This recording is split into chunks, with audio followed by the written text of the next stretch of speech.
Fire.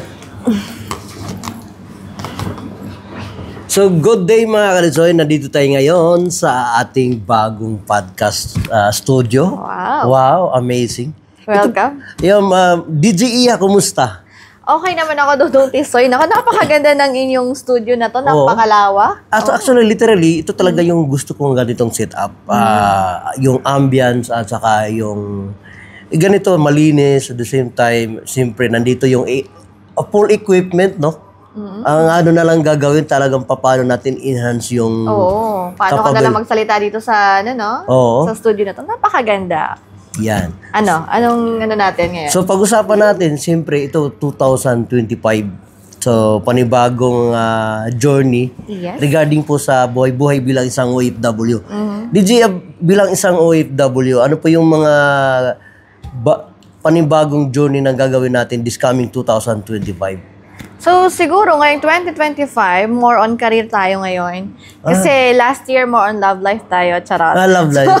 So, ngayon, set aside natin yung love life at more career tayo ngayon. Career woman muna tayo. So, for the future. Yeah, for 2025 lang.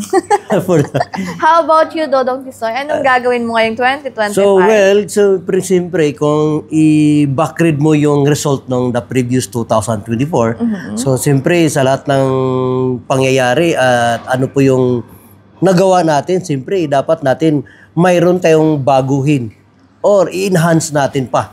Kasi alam naman natin ang future ay nag-a-advance eh. Okay. Ngayon uso yung TikTok, uso yung Facebook, YouTube. Hindi natin alam in the following year or this year may bago namang platform. So dapat ahead tayo sa mga bagay-bagay kung saan tayo kikita. Siyempre, yung lahat ng individual pag nasa Facebook page professional mode mo na, pwede ka nang kumita, di ba? So, more on social media ka this 2025. Exactly. Kung paano mo yun gagamitin through market. Para magkaroon ka ng income. Kasi ang natin, ang yung active income natin, hindi natin pwedeng iasa. So, wala rin sa plano mo ang love life ngayong 2025? Siyempre kasama yan, hindi pwedeng mawala. Siyempre, yan, level up na si Dudong Tisoy. Siyempre, kailangan natin nasa plano. Kumbaga, isama mo yan. Hindi mo pwedeng isit aside. Pero meron na ba? Yan yung tanong. Meron na ba? Ako lang nakaalam nun. Ilan? Ba't gusto mo bang malaman? Ay, wala. Siyempre, we're friends, no? And always tayo nagsasama. Siyempre. Magkasama tayo palagi. Tapos parang wala ka namang pinapakilala. Ay, darating din tayo dyan. So parang siya, behind the scene siya Behind the lagi. scene, oo. Okay. So, DJ Iya, yun, salamat pala, no? Si DJ Iya dumating po sa, nagkakaroon po kami ng tandem. Akala ko dumating sa buhay mo. Siyempre, dumating.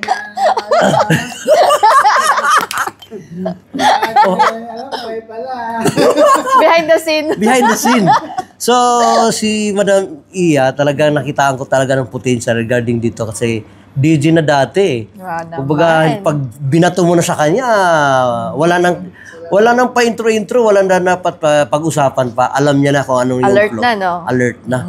Parang kumbaga, hindi naman dahil sa DJ yan eh. Nasa sayo pa rin yan eh. Diba? Nasa personality mo lang naman yan. Oo naman, siyempre. Yes. So, ikaw nga, pag binato kita, sasaluhin mo ba? Siyempre, sasaluhin ko. Depende sa pagbato. Depende sa nabato. Or depende sa ibato mo. Ibato mo yung lente. Yun. Oo. So, sa ating mga kalisoy dyan, nag-click pala yung aming short film, yung sampal. So, abangan po ang aming... Ay, yun yung gusto kong review mo yun daw. Anong feeling mo nun, nung time na yun? Grabe, akala ko yung bilang artista, no? Wow. Artista talaga, no? Actually, lang yun eh. Kumbaga, katuwaan lang, pero totoo pala yung sampal. Akala ko dampi lang. Kasi tinatanong kita nun eh. Sabi ko ba, gusto mo yung fake lang ba o katotohanan? Sabi mo, talagang original eh. Ay, gusto natin, siyempre, para yung mga audience natin, matutuwa din sila at maging, kapani-paniwala yung action natin gagawin. Tama naman. Na-control ko naman yun.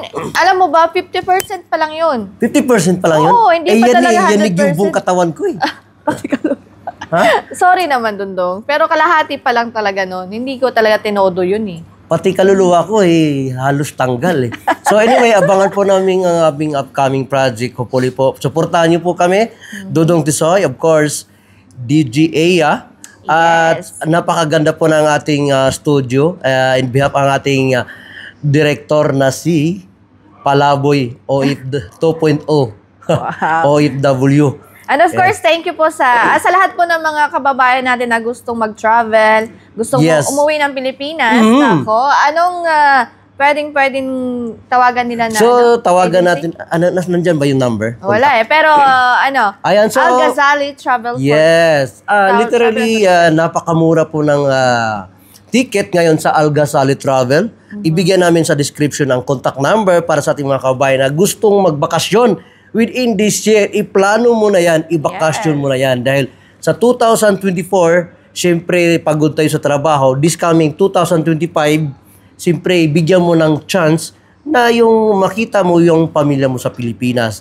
Siyempre, nandyan kasama natin ang Al-Ghazali Travel. Kaya ibigyan namin sa description ang ating contact number sa mga mura nating booking ticket. Yes. Ako, kailangan natin ng mag-travel. Di ba may travel goals tayo ngayong 2025? Yes, of course. Kailan kaya yun matutuloy? Matutuloy natin yan. Kailan? There's a plan for everything. Wow. Mas maganda yung mga unplanned. Mas maganda yung unplanned Yung mga kinabukasan, aalis na tayo. Undecided, unplanned, pero pag nag-decide, pag may gano'n, sige, go na. Kaya, dapat gano'n no? Para at least, pero, doon tayo sa Al-Ghazali for Travel and Tourism. Nako, mapapamura ka. Ay, makakamura ka pala. Mapamamura ka sa murang booking ticket. Ayun. Tama. So, maraming salamat din sa EEB World, sa ating mga kababayan dyan na gustong magkaroon ng ganitong klaseng setup. Napakaganda. Makipagkwentuhan at magkaroon ng podcast episode. Ayan, so... Pwede to habang kakape tayo, di ba? Siyempre. Nag-uusap tayo, questioning about the unfair life, gano'n. Kung bakit unfair ng life, pwede yun, di ba? Unfair ba yung life para sa'yo? Depende. Depende. Oo, depende. Depende yan sa kausap ko. So, nagdepende naman talaga sa kausap yan. So, ito po ang aming podcast episode. Dito lang yan sa EEB World. Of course, ang ating director na si Palaboy 2.0. Ito po yung lingkod, Dodong Disoy. DJ Iya. Alright. Nagsasabing? Basta Dodong Disoy, approve without thinking. Without